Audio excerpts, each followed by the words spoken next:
নতুন বছরেও থেমে নেই রাশিয়া ইউক্রেন যুদ্ধ। বছরের প্রথম দিনেই কিয়েভে ড্রোন হামলা চালিয়েছে মস্কো। এতে আহত হয়েছেন কয়েকজন, ক্ষতিগ্রস্ত হয়েছে একাধিক স্থাপনা। ইউক্রেনের নগর কর্তৃপক্ষের বরাত দিয়ে রয়টার্স জানায়, বুধবার স্থানীয় সময় সকালে রাজধানীর দিকে ধেয়ে আসা ড্রোনের বিষয়ে সতর্কতা জারি করে দেশটির বিমান প্রতিরক্ষা বাহিনী। এর কিছুক্ষণ পরেই শোনা যায় বিস্ফোরণের আওয়াজ। এর আগে এক সংবাদ সম্মেলনে দেশটির প্রতিরক্ষা মন্ত্রণালয় দাবি করে, ইউক্রেনের সামরিক বিমানবন্দর লক্ষ্য করে হামলা চালানোর পাশাপাশি সামরিক অস্ত্র তৈরির কারখানাতেও আক্রমণ চালিয়ে সব কাঁচামাল ধ্বংস করা হয়েছে।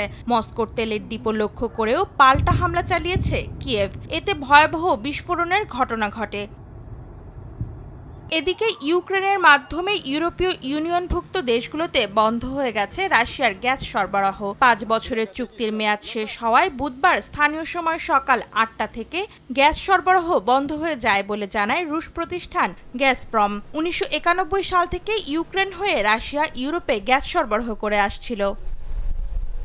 অন্তরা সেন, সময় সংবাদ।